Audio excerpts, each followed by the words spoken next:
Okay, I'm making the filling now for the pie, for the raspberry blueberry pie. I took my raspberries out of my freezer. As you can see, they've got a lot of juice in them, a lot of juice.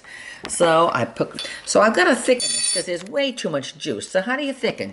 You can either use flour, all-purpose flour to thicken. You can use arrowroot, or you can use cornstarch. And since I have a huge container of cornstarch, I'm going to use cornstarch.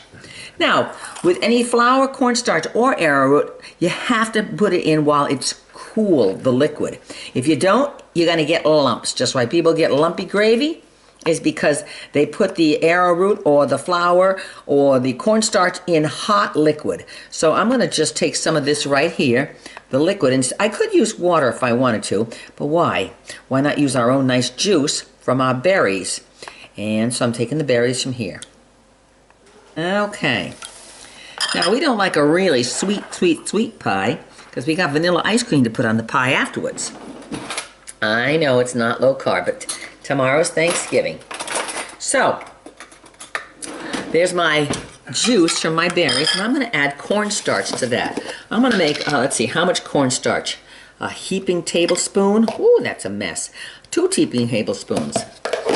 Okay, that's plenty. That's plenty. Because cornstarch will thicken. Now, see how lumpy that is? That's terrible. It's like pasty. Okay. And stir this until it makes a paste. It's starting to. Come on, you don't stick on the bottom there. Okay.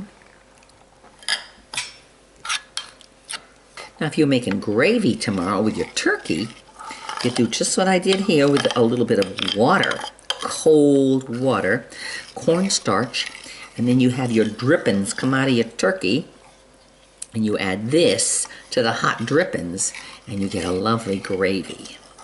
Okay, so that is ready to go. Now, I'm going to add some sugar to the berries. Now, how much sugar?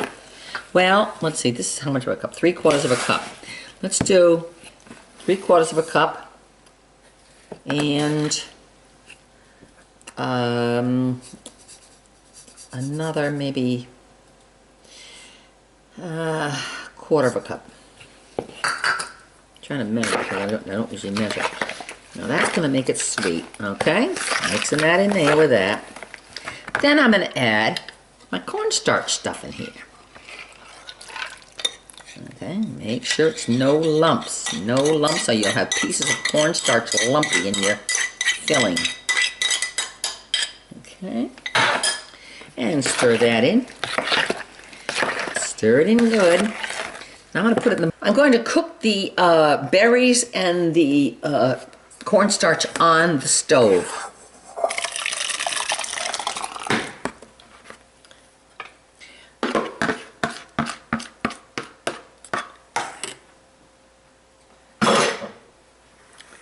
Cornstarch and berries on stove. Should take maybe 10 minutes to cook this until it comes up to boiling, and then I'll boil it for a minute, and then it'll thicken. As the cornstarch gets hot, it's gonna thicken the liquid. When it gets up to boiling, I'll boil it 1 minute.